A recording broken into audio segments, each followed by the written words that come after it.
दोस्तों आज की स्टोरी बड़ी ही हैरान और परेशान करने वाली है, क्योंकि आज की जो मैं स्टोरी आपके लिए लेकर आया हूं वह पाकिस्तानी जेल में औरतों की ज़िंदगी कैसी होती है, उनके साथ क्या सलूक किया जाता है। बहुत ही इंटरेस्टिंग कहानी है, बहुत ही खूबसूरत कहानी है। पाकिस्तानी जेल में एक फातिमा नाम की लड़की लगभग 16 साल जिसकी उम्र थी, एक कत्ल के इल्जाम में आई थी। देखने की इतनी खूबसूरत थी कि जो एक बार उसे देखता वह दोबारा देखने की उसको इच्छा रखता था। दोस्तों उसको देखने के बाद ऐसा हो ही नहीं सकता था कि अगर एक बार कोई उसे देख ले तो आदमी यही इच्छा रखता था कि यह लड़की मेरे नसीब में आ जाए, मुझे मिल जाए। पाकिस्तानी जेल के अंदर बड़ी अधिकारियों ने उसका ऐसा हाल कर दिया था कि वह लड़की चलने फिरने के काबिल भी नहीं रही। और धीरे धीरे हर रोज उसके साथ यह काम होता था। उस लड़की के अंदर एक ऐसा ज्वालामुखी बन रहा था, ऐसे ज्वालामुखी ने जन्म ले लिया था कि वह धीरे धीरे जमा होता गया। दोस्तों वो लड़की जो थी वो एक साइंटिस्ट थी, साइंस की पढ़ाई कर रही थी, एक लेबोरेटरी में काम कर रही थी। और दोस्तों जब यह लावा उस जेल में फूटता है तो पूरे जेल के अधिकारियों को अपने चपेट में ले लेता है।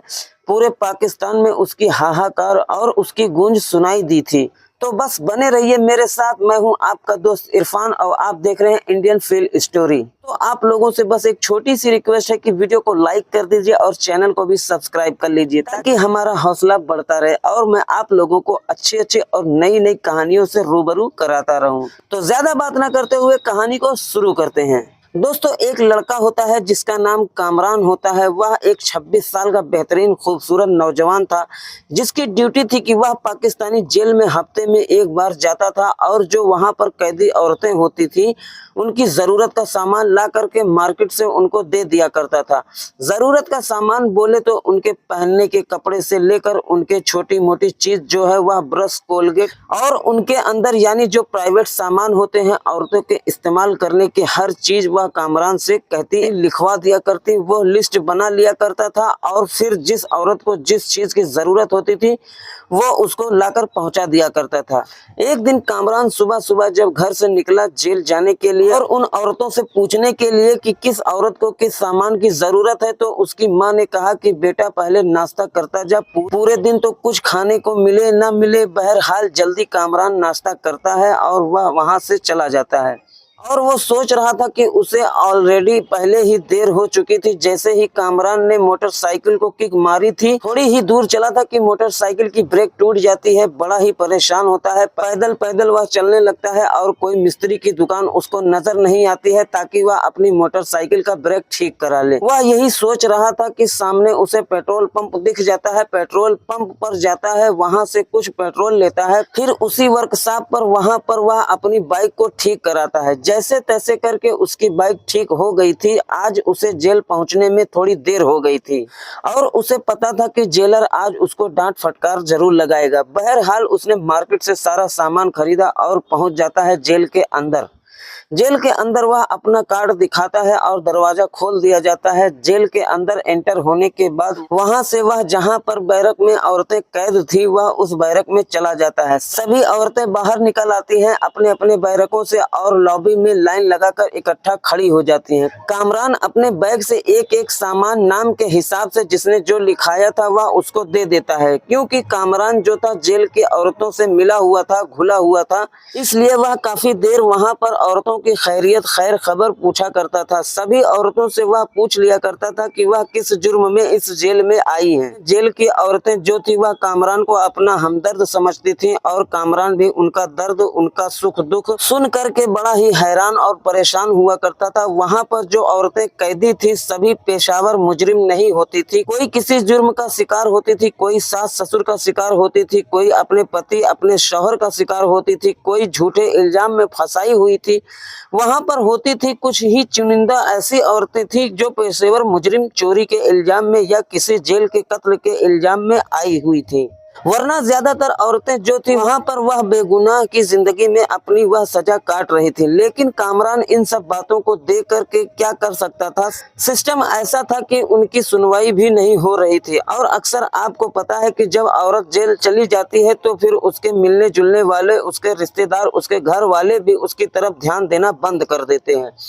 उसके ऊपर जो इल्जाम होते हैं उन इल्जाम को सच मानकर और उसको उस काल कोठरी में जिंदगी गुजारने पर मजबूर कर दिया जाता है। दोस्तों, पाकिस्तानी जेल के अंदर जो सिस्टम था वह बड़ा ही करप्ट था। वहाँ के जो अधिकारी थे, जेलर से लेकर और बड़े अधिकारियों तक, रात को उन कैदियों को, औरतों को अपनी मौज मस्ती का सामान समझते थे और उन औरतों से अपनी ख्वाहिश पूरी किया करते थे। अपनी हवस की आग उनसे रात को बुझाया करते थे। कैदी औरतों में जो कम उम्र की और जो खूबसूरत लड़की हुआ करती थी, कुंवारी हो या शादीशुदा हो, जो खूबसूरत औरतें हुआ करती थी, उनको हर रात किसी न किसी अधिकारी की रात रंगीन करनी पड़ती थी। वहाँ शराब और शवाब भी होता था, शराब भी होता था और वह नशे में धुत अधिकारी फिर उन औरतों को रात भर नोचते और घसीटते थे। कभी कभी बड़े नेता भी जेल के उन बैरकों में कैद औरतों को अपनी रात गुजारने का मौज मस्ती का सामान समझकर उनको बुलाया करते थे।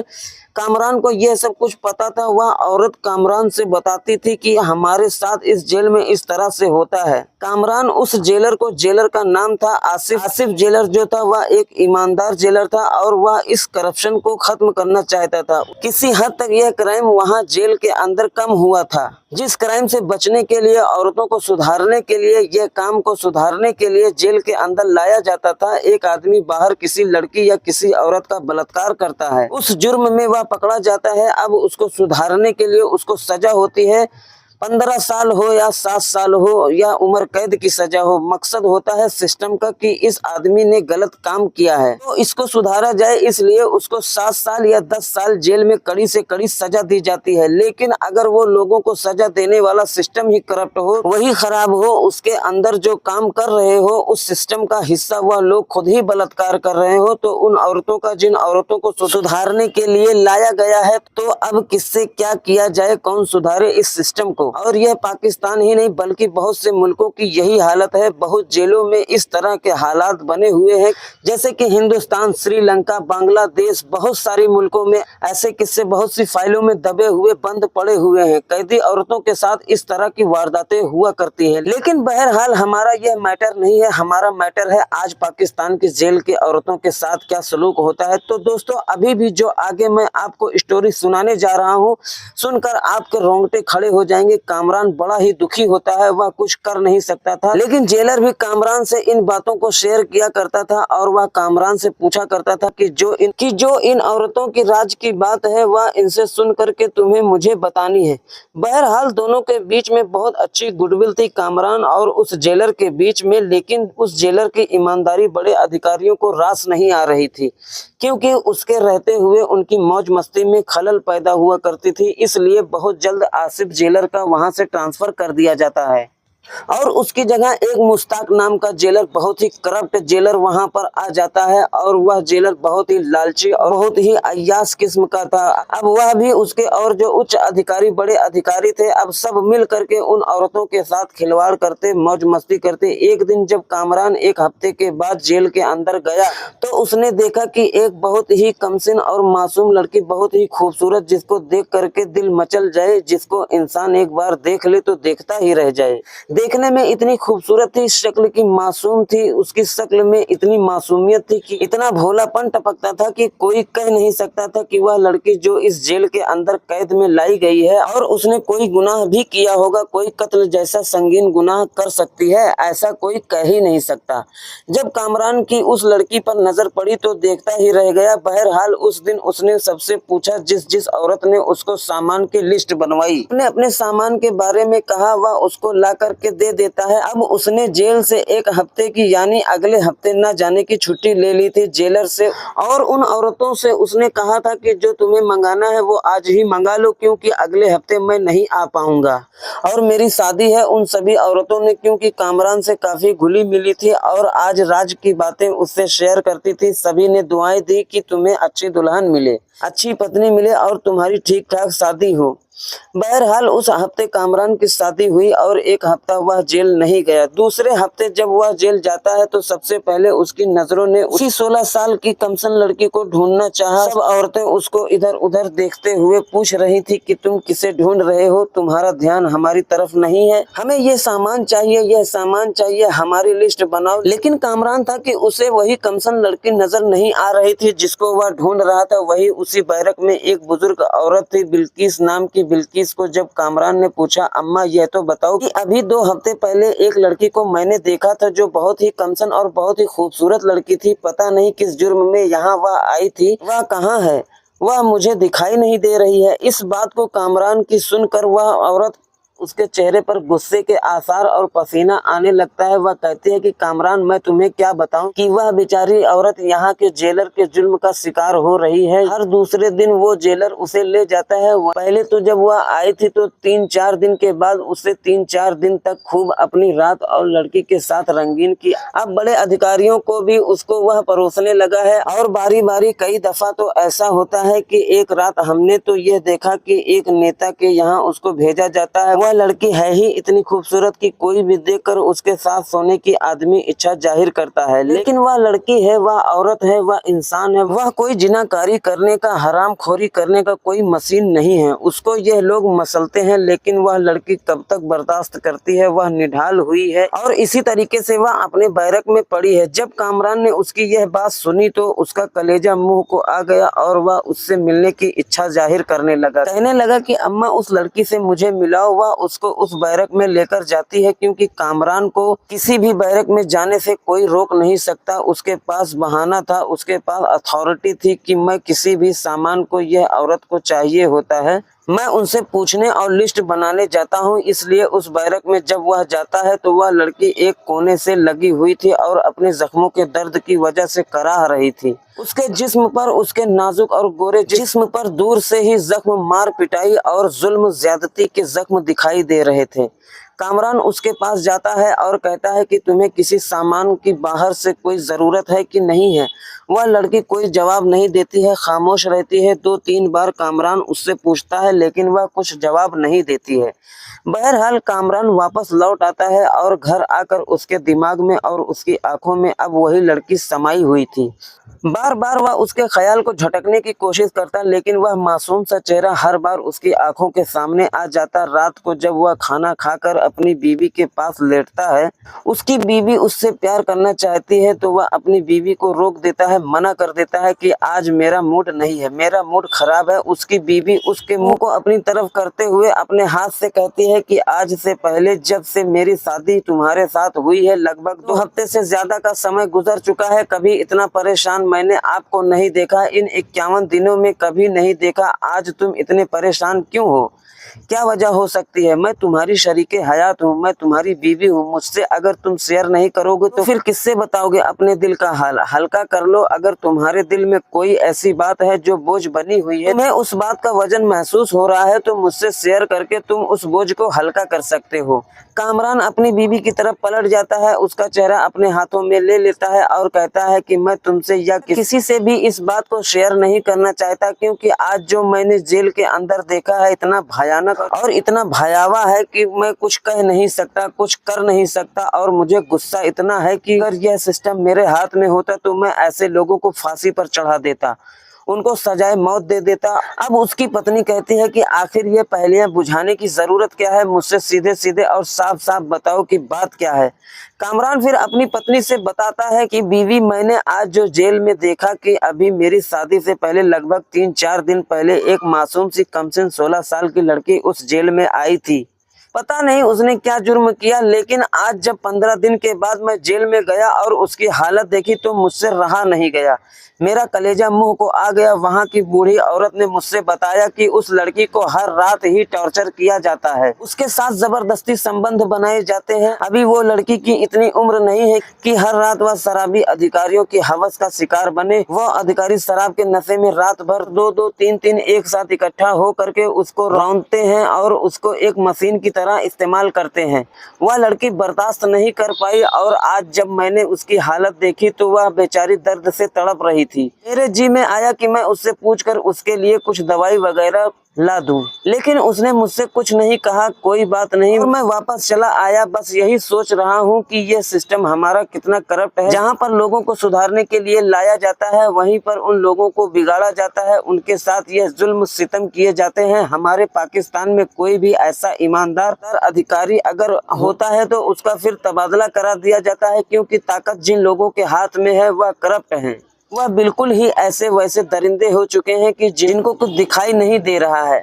बहरहाल पता नहीं रात के न जाने किस हिस्से में कामरान को नींद आ जाती है और फिर वह अगले दिन जब उन सब औरतों का सामान लेकर जेल में पहुंचता है तो वह करप्ट जेलर भाप जाता है कि कामरान जो है वह पिछले जेलर का जो था वह बहुत ही पिट्ठू था, इसलिए आज वह जेल में जाने की उसको इजाजत नहीं देता और उसने कहा कि बहुत जल्द तुम्हारी इस जेल से छुट्टी हो जाएगी और तुम्हारा यहाँ आना जाना बंद हो जाएगा। कामरान एकदम घबरा जाता है, चौंक जाता है कि पता नहीं मेरी शिकायत किसने इस जेलर को बता दी है। बहरहाल उसको बिल्कुल भी अंदर जाने की मनाही थी।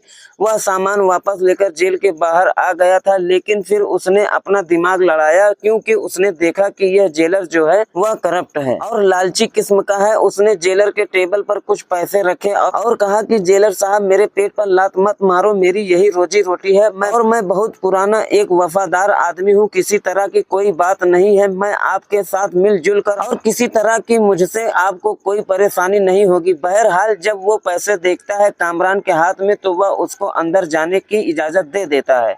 कामरान अंदर जा करके जब उन औरतों के बैरक में पहुंचता है, सबको सामान देता है, फिर उस लड़की के पास जाता है। वो लड़की आज उसकी हालत कुछ बेहतर लग रही थी, शायद उसके जख्मों की वजह से या उसको बीमार ज्यादा होने की वजह से उन लोगों ने उसके ऊपर तरस खा लिया था और शायद अब रात को उसको ले जाना बंद कर दिया था। इसीलिए मुझे उस लड़की में थोड़ा सा सुधार लग रहा था। फिर मैंने उससे पूछा बताओ तुम्हारा नाम क्या है, तो उस लड़की ने कहा कि मेरा नाम फातिमा है। फिर कामरान ने पूछा कि तुम अपने बारे में कुछ बताओगी और कहाँ की रहने वाली हो, किस जुर्म में तुम यहाँ पर आई हो, तुम्हारे माँ बाप कहाँ हैं। तो वह लड़की कुछ नहीं बोलती है और सिर्फ इतना कहा कि मुझे बाल साफ करने वाली एक क्रीम ला करके दे दो, बाकी मुझसे आप कुछ मत पूछो, मैं कुछ बताना नहीं चाहती। जैसे ही उस लड़की ने कामरान से यह कहा कि बाल साफ करने वाली मुझे क्रीम चाहिए तो कामरान चौंक जाता है और उसे अब यह तसल्ली भी हुई थी कि कम से कम आज उस लड़की ने अपने किसी काम के लिए उससे कहा तो सही।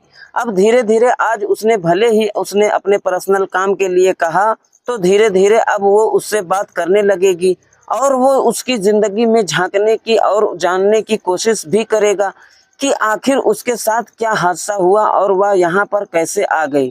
बहरहाल कामरान जब मार्केट में पहुंचता है, उन सब औरतों की जरूरत का सामान खरीदता है। वह क्रीम भी खरीद कर वहां पे ले जाकर उसको दे देता है। बाकी फालतू उसने कोई भी सामान नहीं खरीदा था। अगले हफ्ते जब फिर कामरान पहुंचता है तो अब उसने फिर उसी क्रीम का उससे जिक्र किया। तो अब उसने फिर उसी क्रीम का उससे जिक्र किया कि मुझे एक क्रीम चाहिए। कामरान बड़ा परेशान था कि अभी तो मैंने पिछले हफ्ते उसको बाल साफ करने वाली क्रीम लाकर दे दी थी, आखिरकार वह इतनी क्रीम का कर क्या रही है। कामरान बड़ा परेशान था। इसी तरह से 10 दिन 20 दिन महीना 2 महीना 4 महीना गुजर जाते हैं कि कामरान को वह अपने बारे में कुछ नहीं बताती, बस हर हफ्ते उससे वह क्रीम मांगती थी और कुछ नहीं होता था।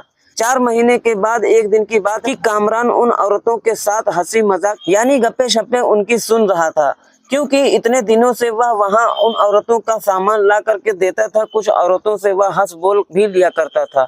इसी तरह से उनके सामने वो बैठा हुआ बातें कर रहा था कि अचानक उस जेलर का एक खास आदमी आता है और उस 16 साल की मासूम लड़की से कहता है तुम्हें जेलर साहब ने बुलाया है। जैसे ही वो लड़की यह बात सुनती है और जेलर ने उसे बुलाया है, वह कांपने लगती है, वह डरने लगती है। उसकी जब ये हालत वो औरतें देखती हैं तो एक घेरा बना करके खड़ी हो जाती हैं और बीच में उस लड़की को ले लेती हैं और उस सिपाही से मना कर देते हैं कि आज हम इस लड़की को नहीं जाने देंगे और ना ही भेजेंगे, चाहे कुछ भी कर लो। वो सिपाही जाकर अंदर जेलर से बता देता है।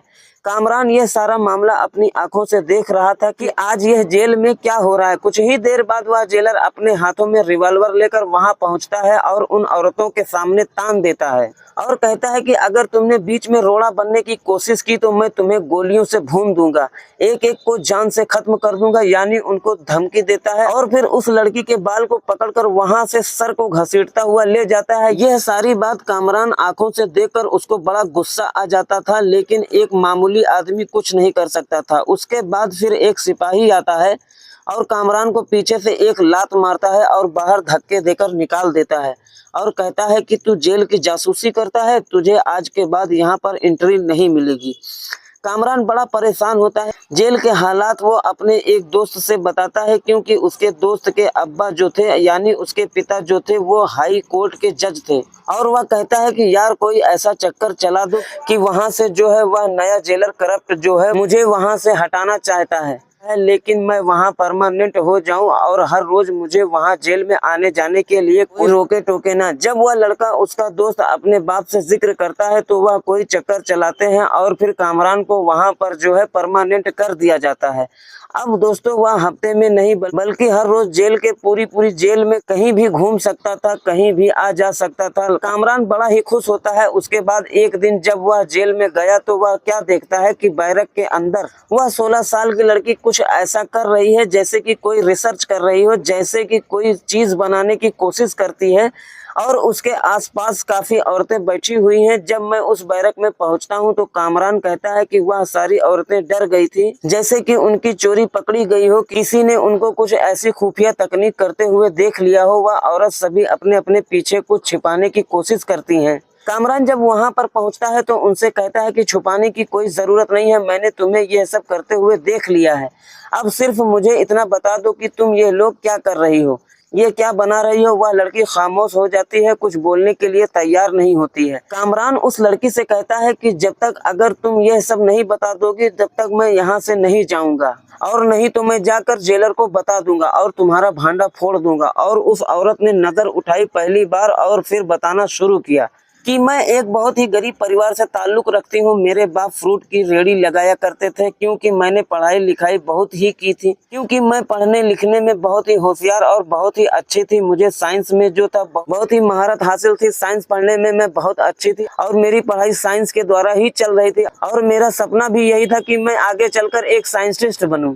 मेरा मतलब है कि मैं बड़ी अफसर या बड़ी अधिकारी ऐसी बनूं कि रिसर्च करूं और अच्छी से अच्छी तकनीक को अंजाम देकर अपने देश को ऊंचाइयों तक ले जाऊं। भले ही मेरी उम्र 16 साल के करीब थी, लेकिन मुझे काफी तजुर्बा हो गया था। स्कूल में पढ़ने के बाद मैं लेबोरेटरी जाती और वहां पर नई नई रिसर्च करती। वहां पर जो मेरा टीचर था वह मेरी खूबसूरती पर नजर रखता था। वह मुझे पढ़ने से ज्यादा जब तक मैं उसके पास रहती वह मेरी खूबसूरती को निहारता रहता। मुझे उसकी नजरें देखकर यह लगता था कि उसकी नजरें खराब है, लेकिन वह मेरा टीचर था और मेरे माँ बाप ने और मुझे बचपन से ही यही सिखाया था कि बेटी टीचर का मर्तबा जो होता है वह बहुत ही इज्जत वाला होता है, वह माँ बाप से बढ़कर होते हैं। इसीलिए मैं उसको इज्जत की नजर से देखती थी, लेकिन वह मुझे हवस की नजरों, खा जाने वाली नजरों से मुझको देखता था। जब लेबोरेटरी में कोई नहीं था, सब जा चुके थे, वो मुझे रोक लेता है कि ओवर टाइम करना है तुम्हें, यानी खास तौर से तुम्हें कुछ बनाना सिखाऊंगा। फातिमा कहती है कि मैं वहां पर रुक जाती हूँ। जब रात का अंधेरा होता है तो फिर जो उसके मन में चल रहा था वह फातिमा के साथ करता है, और उस रात उसके कुंवारेपन को, उसके कमसनपन को वह रौंद देता है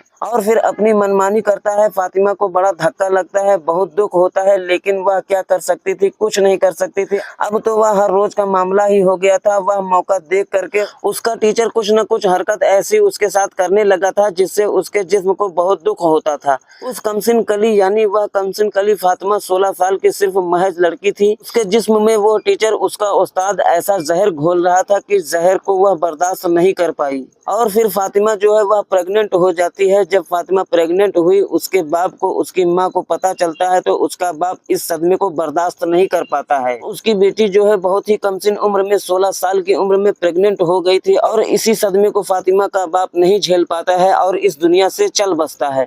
उसके बाद फातिमा कहती है वह उस्ताद वहीं पर बस नहीं करता। मैं उससे कहती हूँ कि अब मेरे पेट में तुम्हारा बच्चा पल रहा है, मैं पेट से हो गई हूँ, तुम मुझसे शादी कर लो, जिंदगी भर तुम मुझे इस्तेमाल करना। लेकिन वह शादी करने के लिए तैयार नहीं होता है। उसने कहा कि मेरी ऑलरेडी पहले से ही शादी हो चुकी है, मैं शादीशुदा हूँ, मैं तो सिर्फ तुमसे अपने मन की प्यास बुझाता हूँ, क्योंकि तुम हो ही इतनी खूबसूरत कि तुम्हें देखकर बस रहा नहीं जाता। उसके बाद जैसे तैसे करके जबरदस्ती करके मेरा अबॉर्शन करा देता है, उस बच्चे को गिरा देता है। मुझे बड़ा धक्का लगता है जब मैं उसके जुल्मों सितम से ज्यादा परेशान हो गई और मैंने यह देख लिया कि यह सिर्फ मेरी इज्जत को मुझे रौंद रहा है, इसके अलावा कुछ नहीं है। तो फिर एक दिन का मौका देखकर फातिमा उस अपने उस्ताद टीचर की हत्या कर देती है। एक दिन हथियार उठाकर वह उसके गले में ऐसा मारती है कि वह तड़प तड़प कर वहीं पर दम तोड़ देता है, जिसकी सजा में फातिमा को जेल हो जाती है। यानी अपने उस्ताद, अपने टीचर की हत्या के जुर्म में वो इस जेल में आई थी। फातिमा ने आकर के वहां यह देखा था कि बाहर की जिंदगी जैसी है उससे कहीं ज्यादा बदतर उस जेल की जिंदगी थी जहां पर वह सजा के लिए लाई गई थी। अब फातिमा ने कहा कि मैं तुमसे हर रोज यह क्रीम मंगाती हूँ क्योंकि मैं साइंस पढ़ रही हूँ। मैं रिसर्च करती थी मेडिसिन पर, तरह तरह की मेडिसिन पर हम रिसर्च करते थे जिससे कि किसी आदमी को दे दिया जाए तो लो पॉइजन हो जाए, वह धीरे धीरे उसकी मौत हो जाए। और वह इस जेल के अंदर जो यह करप्ट अधिकारी हैं और जो हम औरतों को यहाँ पर इस्तेमाल कर रहे हैं, जो रात को अपनी रंगीन करने के लिए हमें अपनी हवस का शिकार बनाते हैं, मैं इन सब औरतों को वह दवाई तैयार करके दूंगी और फिर वह किसी न किसी बहाने, क्योंकि सारे ही अधिकारी जब रात को हमारा शिकार करते हैं तो उनके पास शराब होती है।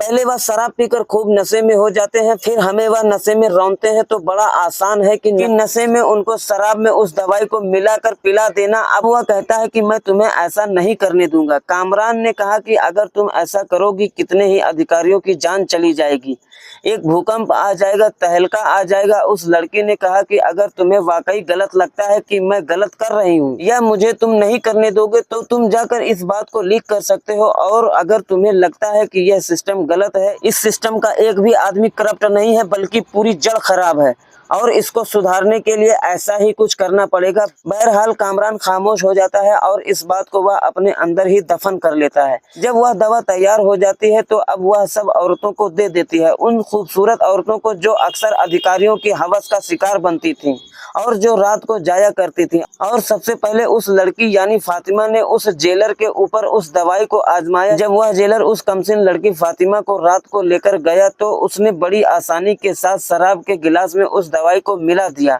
वह स्लो पॉइजन था और फिर धीरे धीरे उस जेलर को लगभग 10 दिन 20 दिन के बाद ऐसी बीमारी लगती है कि पूरे पाकिस्तान के डॉक्टर फेल हो चुके थे, उसका इलाज नहीं कर पा रहे थे। उसके बाद धीरे धीरे उन औरतों ने उस दवाई को उन अधिकारियों को देना शुरू कर दिया। अब जो बाहर से नेतागढ़ या बड़े लोग रात को अपने अधिकारियों के दम पर, उनकी जान पहचान के दम पर वहां पर मौज मस्ती करने के लिए आया करते थे, जब उन्होंने देखा कि जेल के अधिकारियों को कोई एक जैसी बीमारी लग रही है और जो लाइलाज बीमारी है, तो अब वहां पर आना उन लोगों ने बंद कर दिया था। पूरे पाकिस्तान में एक हड़कंप सा मच गया था कि आखिर यह मामला क्या है। बहरहाल जब पूरे पाकिस्तान में यह हड़कंप मचा और अधिकारियों को लाइलाज बीमारी ने घेर लिया तो उस लड़की ने पाकिस्तान में यह सच बता दिया, अपना जुल्म कबूल किया और उससे पहले यह बताया कि बताओ अगर ऐसा मैं ना करती तो फिर क्या करती।